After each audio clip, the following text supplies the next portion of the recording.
नमस्कार आदाब, मैं अजीम तांबोली, आप देख रहे YSR न्यूज़। इस वक्त हम मीरा भाईंदर शहर के उत्तन परिसर के वेलंकनी में मौजूद है, जहां पर संत जॉन द बैटिस्टा के मूर्ति का अनावरण किया जाना है फादर के हाथों, जिसको लेकर यहां पर भव्य कार्यक्रम का आयोजन किया गया है।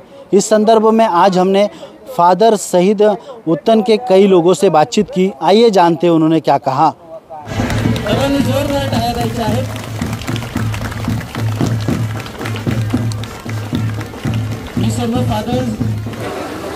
प्रभू येशू ख्रिस्ताच्या अग्रदूत म्हणून संत जॉन द बॅप्टिस्ट हा जो एक महान संत आहे, या संताकडे ख्रिस्त सभा पाहत असते।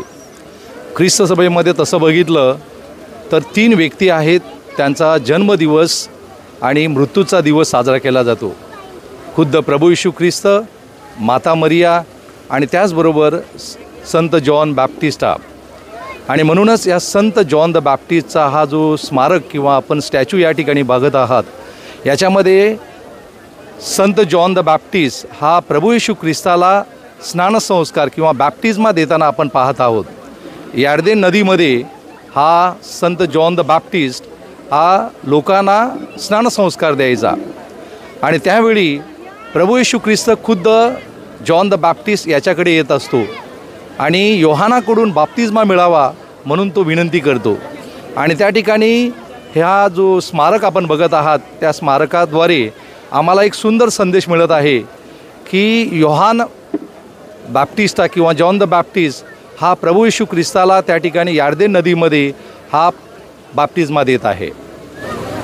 सभोवताली जे भाविक आहेत किंवा जी लोक या ठिकाणी येतील, या ठिकाणी येणारे अनेक लोक, हे एक पवित्र ठिकाण आहे। विशेषरित्या आपलं भाटेबंदर तीर्थ मंदिर, आणि या भाटेबंदर तीर्थ मंदिरामध्ये केवळ ख्रिस्ती लोक नाही तर अन्नधर्मीय लोक देखील येत असतात। आणि भाटेबंदर तीर्थ मंदिराच्या अगदी पाठीमागेच हा एक स्टॅच्यू उभा केलेला आहे, जेणेकरून येणारा जाणारा जो भाविक आहे याला या जागेचं महत्त्व कळणार आहे। विशेषरित्या हा जो स्टॅच्यू उभारलेला आहे, हा एक स्टॅच्यू जो योहान जॉन द बॅप्टिस्ट याच्या नावाने, आणि त्याद्वारे या ठिकाणी येऊन कदाचित ह्या संताचं जे कार्य आहे किंवा संताच्याबद्दल जी माहिती आहे ती मला वाटतं इतर लोकांना मिळू शकेल। मला वाटतं ज्या समितीने, विशेषरित्या ह्या तरुण मंडळीने हा जो पुढाकार घेतला आणि उपक्रम यशस्वी केलेला आहे, फादर हिलरीने, मला वाटतं त्यांच्यासाठी हे विजन किंवा तो एक प्रकारचं ध्येय त्यांच्यासमोर ठेवलेलं होतं। कदाचित त्या काळामध्ये त्यांनी तेवढा पुढाकार घेतला नसेल किंवा निधी त्यांच्याजवळ नसेल, परंतु नंतर काही वर्षानंतर फादर पीटरसारखे एक चांगले धर्मगुरू इथे आले आणि त्यांनी या तरुण मंडळीला मला वाटतं एक दिशा दाखवली, आणि दिशा दाखवल्यानंतर मग त्या मुलांनी हा सुंदर असा धार्मिक उपक्रम हातामध्ये घेतला। मला वाटतं हे जे तरुण मंडळी आहेत या भाटेबंदर गाव परिवारातील, त्यांचं खास करून आपण अभिनंदन करणं गरजेचं आहे। आणि या तरुणांनी जो पुढाकार घेतलेला आहे, अशा प्रकारचा अनेक तरुणांनी आणि विशेषतः लोकांनी पुढाकार घ्यावा ही मला वाटतं, मला विनंती करावीशी वाटत आहे। सर, याच्या मागची जर हिस्ट्री बघितली, ही वास्तू उभारण्याच्या मागची जर हिस्ट्री बघितली, रेव्हरंड फादर हिलरी फर्नांडिस जे होते, ते 16 वर्षा अगोदर त्यांचं स्वप्न होतं की इथे एक वास्तू बांधली जावी, आणि ती पण संत जॉन द बॅप्टिस्टा यांची। ठीक आहे, झालं असं की अवाढव्य खर्च होता, दुसरे पण प्रकल्प होते, म्हणून हा प्रोजेक्ट घेता आला नाही, सक्सेसफुल करता आला नाही। हा प्रोग्राम थोडासा डिले झाला, थोडा मागे गेला।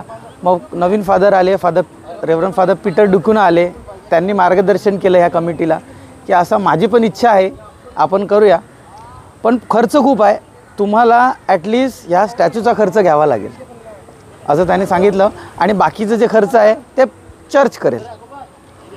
म्हणून मग भाटेबंदर ईस्ट इंडियन कॉम्पिटिशन समितीची स्थापना झाली, 2 सक्सेसफुल ईस्ट इंडियन कॉम्पिटिशन झाले, आणि त्याच्यामधून जो निधी आला त्या निधीतून हे स्मारक आणलेलं आहे। ओके, आणि सांगायचा एक मुद्दा, मेन मुद्दा म्हणजे असा की कमिटी गेले एवढी वर्ष जी काम करत आहे, स्वतःवरती चाराण्याचा सुद्धा खर्च केलेला नाही आहे। आज कमिटीच्या अंगामध्ये आपण ही जी टी शर्टसुद्धा जी बघत आहोत ना, ही पण प्रत्येकाने स्वतःच्या खिशातून पैसे देऊन आणलेले आहे। कारण जो पैसा जो आला, जो निधी जो आला तो फक्त इथे वापरला आहे. अजून एकही पिकनिक गेलेली नाही, एकही गेट टुगेदर केलेलं नाही, अजून एकही पार्टीसुद्धा झालेली नाही आहे. असा अथक प्रयत्न करून आपल्या शर्मिला मॅडमांचं मार्गदर्शन, अजित साहेबांचं मार्गदर्शन, कारण हे मोस्टली याच्यात जी कमिटी मेंबर्समध्ये जी पोरं आहेत ती सगळी कवीला जाणारे आहेत, इथे जास्त वेळ देऊ शकत नाहीत. पण शर्मिला मॅडम, अजित साहेब यांनी त्यांचं खूप टाइम दिलं आणि हे जे स्वप्न आहे आज पूर्ण होत आहे. आज मूर्ति का अनावरण किया गया फादर के हाथों और भव्य रूप से जो कार्यक्रम आयोजित किया गया था वो कहीं ना कहीं संपन्न हुआ. आप देख रहे थे YSR न्यूज़ में अजीम तांबोली, उत्तन.